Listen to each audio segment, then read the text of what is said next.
અમુક માં હાવ આમથી આમ થાય પગે આ ધૂણતા હોય એમાં નથી પગે લાગતા.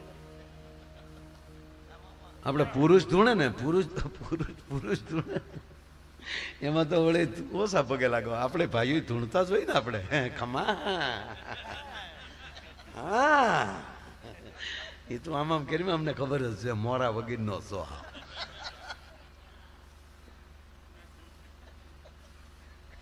પણ ખમા જો કોઈક બેન ધૂણતા હોય ને તો આખું ગામ પગે લાગવા હે માં હે માં આખું ગામ પગે લાગે. પણ મુંજાય કોણ? એનો ઈ બિચારો કેમ કે હે માં. મને હમણાં ખબર પડી ધર્મેન્દ્ર ને હેમા માલી નોખા કેમ રહેતા થાય.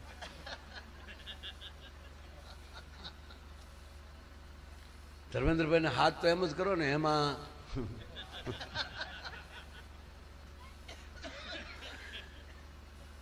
એક મહાન કલાકાર આપણી વચ્ચેથી ઉંમર લાયક થઈને વહી ગયા.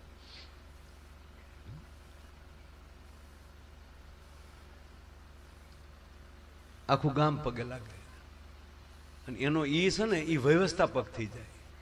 આઘો અદપાડીને ઉભો હોય આમ એ ભાઈ લાઈન માં પગે લાગો રે ભાઈ આગળ પગે લાગ રે ભાઈ એ પવન હવે ગયો ગરમી મારે તમારી માવું ધૂણે જયારે આવી અમે તમારે ઘરે હું મારા બાપા નાદ પાડતો હતો એ દેહમાં લગ્ન જ નથી કરવા ઘર માથે ઘોલકી ઘરે ભલા માણે તો બાઈ નું હામો આમ થયા આવતા ડિઝાઇન બદલતો જાય કાકીડા કોઈને આખું ગામ પગે લાગીને માં વયું ગયું. પછી આ ભાઈ જે હતો ને એના અંગત 4 મિત્રો આવ્યા ઈ પગે લાગ્યા. ઈ પગે લાગીને ઓલા એના ભાઈબંધ પાસે ગયા કે હવે માને પાણી પાવ. ગામ પગે લાગીને વયો જાય ને તારી માની વાઈડ દુઃખ છે દવાખાને તારે લઈ જતા. બોલો કે ધીમા ધીમા બોલો ને હા ભલે ડોહી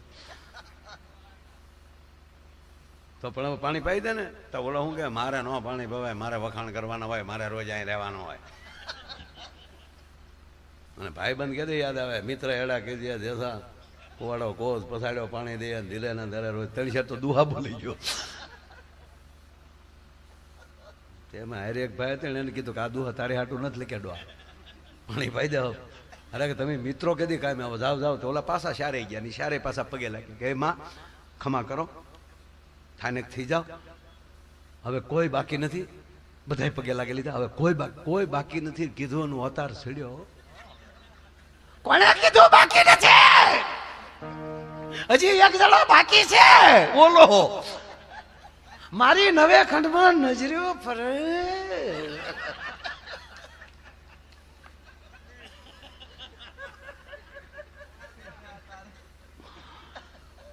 પાછા ઓલા ચારે જઈને ઓલા ને કીધું તારું કે તારી માં પગે લાગી લે ને એટલે પૂરું થાય. તો ઓલો કે મારે થોડો લગાય તો ભાઈ લાગી લે ને આમ થયું કોઈ ઘરે ન હોય ને એકલો હોય ત્યારે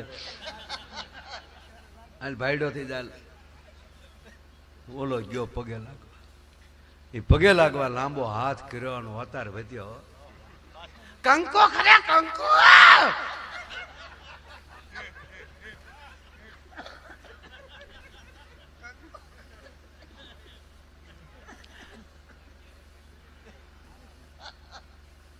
એ ભલે ખરે કંકુ માં પણ હું માં પગે લાગુ છું એ તમે હે માં. અરે માં બોલો કે છૂટા છેડા ગયો મારી માં.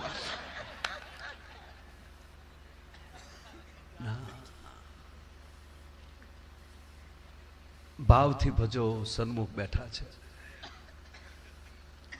હા બાબુ જેટલા સમાજ એટલા મઢ એટલા ભુવા એ છે. દેવી ભાગવતમાં પણ એને શક્તિપાત કહેવામાં આવે છે. બિલકુલ હું એમાં વહેમ પણ નથી કરતો અને સ્વીકારું પણ છું. આ જાહેરમાં કહું છું. પણ ખોટા દંભ ન કરાવો બીજા. જે આપણી પૂર્ણ પરંપરા મઠ પરંપરા ચાલી આવે એ બરાબર ચાલવા ગયો. હું મારા દાદાનો ભુવન તમારું કલ્યાણ કરી શકું. અમારી હાથ પેઢી રહી ગઈ જે અમે દાંતરડી લઈને બેઠા ત્યારે ના પોતપોતાનું કામ કરે જ છે પણ એને આડે ધડ ના લો. પૂરાના ભુવા હોય કારણ કે નામ છે સૂરો પૂરો અધૂરો નહીં. સૂરધન, સૂર કહેતા દેવ, દેવનું ધન થઈને બેઠો હોય ધર્મના માટે ધીંગાણું કરીને. ગાંઠિયા વણતા વણતા ઝારા છૂટકી જાય, બડબડિયા પડી જાય, મેજે બે એવું ન બે પાછો સુઈલમાં નાખવો પડી.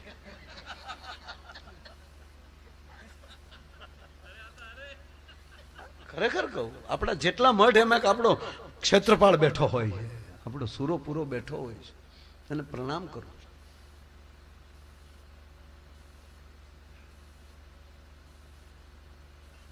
આખું જીંજવાડા આવ્યું બાપુ. માં નેજા માંડે આ પાન્યો ક્યાં ગયો? તા તો બાઈઓ છોકરા નવરાવીને ધોવરાવીને નવા કપડા પહેરીને ડોકમાં ખેસ, હાલો છોકરા, હાલો છોકરા, આપણી કુલની દેવી થવાની છે. બાપુ આ પારખી લેવું ને ઈ મરદાનગીની વાત છે. જીજુવાડામાં બધા નો પારખી ક્યાં? ઈ વાણિયાનો દીકરો પારખી ગયો કે આપણી માં બેઠી છે. દીકરાઓ એ પાંજા, અરે માં, મારા ગામને પાવન ન કરું તો તું વેપારીનો દીકરો ન કે તારી ઈ વાત ઉપર હું પ્રસન્ન થઈ છું. શાબાશ પાના શાબાશ. માગ બેટા માગ, માગ, શું આપું તને? માં કાઈ નથી જોતું, આપ પધાર્યા દર્શન થયા જ મારા માટે. નહીં પાંજા કહું છું, રાજલ કહે તને માગ કે તો માગું એટલું માં કે જે બહેણે બેઠી છો ને જે પાડા ઉપર, એ પાણે આવીને પુકાર કરું તેથી હાબદી થાજે ભાઈ. એ અત્યારે કાંઈ કામ નથી. જે પાણે બેઠી છો, આ માવુના બેહડા એવા છે બાપ, એના થડા એક કહેવામાં આવે. એ થડે બેઠ્યો ને આ વડ, આ વડી, આ મોટી, આ ખોડી, શબ્દો તો જુઓ તમે. અને સમય જાતા પાનાસન ની 2-3 પેઢી વહી ગઈ સાહેબ. માથેલી 100 વર્ષના વાણા વયા ગયા અને નવાબી સત્તા આવી અને જીંજવાડાની ફરતો કિલ્લો નાખવાનો આવ્યો. એ કિલ્લાના પાયા નખાણા અને જે જગ્યાએ આ રાજલનો થડો હતો બાપુ, ત્યાં કોઠો આવે કિલ્લાના, એ ખોદીને ફેંકી દીધું બધું. કારીગરોએ કામ ચાલુ કર્યું. આ જીવતા જાગતા પુરાવા છે સાહેબ. માથોડુક દિવાલ જાય કિલ્લાની તા એક પાણો નો રહે. नवाब के क्या हो रहा है, कौन हमारे सामने हमारा पाना पाड़ता है? बोला के बाबू हमें ध्यान એટલું રાખીએ છીએ પણ પાણા પડી જ જાય છે, ખબર ને અમને મટકું લાગી જાય છે. એ વખતના બધા વડીલોને બોલાવ્યા, એ વખતના ભુવાઓને બોલાવ્યા, ખમાહા ધોણ જોવરાવ્યા, ગામ ફરતી દૂધની ધારા વાળી દીધી, ગામ ફરતી કાસુ તાતણો ફેરવ્યો, પણ કઈ કારી ફાવી નહીં.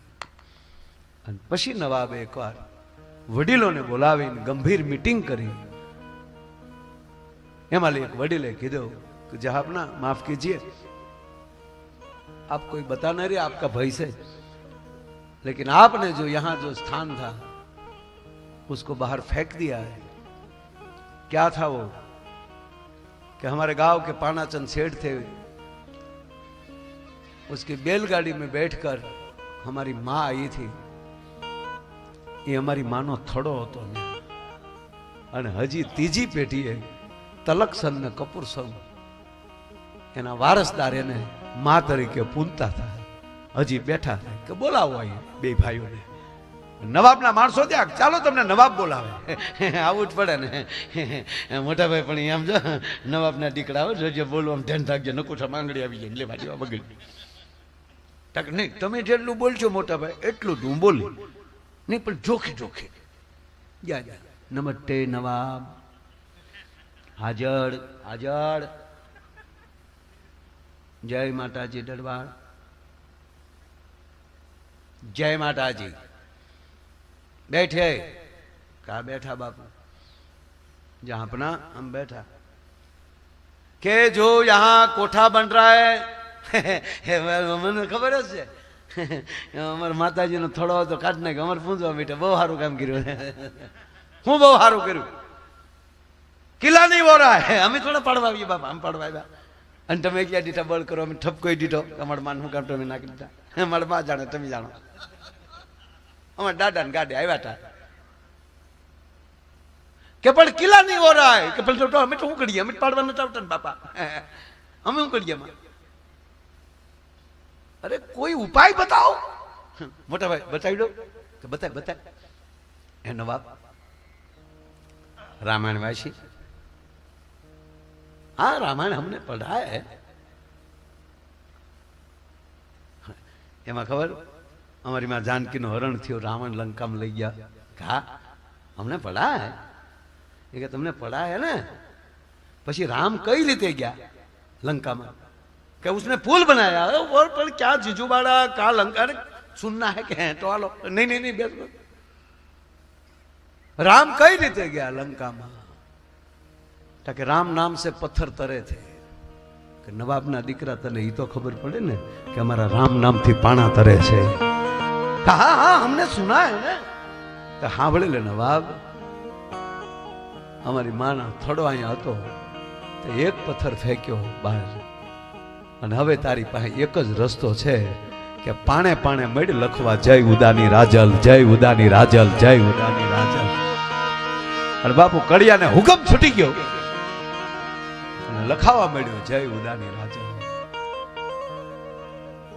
આજની તારીખે હજી પા ભાગનો કિલ્લો ઉભો છે, અને જે જગ્યાએ રાજલનો પથ્થર હતો, થડો હતો, જ્યાં કોઠામાં ખોરડાવા રૂપિયા, આમ કહેવાય રૂપાના પતરું જડેલું છે, અને એની અંદર પાનાચંદ છેદ ગાડું હાકે જાય ને આય રાજલ ગાડામાં બેઠા રૂપાને પથરે જવા દર્શન કરવા, તો ત્યાં છે મારો કહેવાનો અર્થ। પછી જ્યારે એ જે શક્તિઓ શરીર રૂપે એમ કહેવાય વિદાય લઈ લે, અને ત્યારે આવી ભગવતીઓ બેઠી હોય ને, એના ભજન આપણે કરીએ ને તેથી એ બધું ચિંતા કરે કે જોજો મારી લોબડીયાળીઓની લાજુ ન જાય। આજ આપણી પાસે ભાગ એ છે કે આવી જાગતી જોગમાયા આપણી સન્મુખ બેઠી હોય, અને એ ભગવતીના ખોળામાં માથું નાખી ગયો ને, એના ચરણમાં માથું નાખી ગયો ને, તેથી 9 લાખ લોબડીયાળીઓ મળે આશીર્વાદ દેવા, કે શું કામ? કે અમારા બાનાની લાજ ન જાય। બાનાની લાજ ન જવા દે તો વ્યક્તિની લાજ તો કઈ રીતે જવા દે? સન્મુખ ભગવતી આપણે હામાં બેઠા હોય એ લાજ ન જવા દે। પણ એ વાત એટલી જ કે ભરોસો આપણો હોવો જોઈએ, વિશ્વાસ આપણો હોવો જોઈએ, એ આપણા જ કાને સંભળાવવું જોઈએ, આપણી જ દ્રષ્ટિએ દર્શન થવા જોઈએ। અને એટલે મને ફરીવાર કહેવાનું મન થાય કે માડી જેણે શંકાની સતરી ઉગાડી, કાળજીએ ન કોરાર યાર।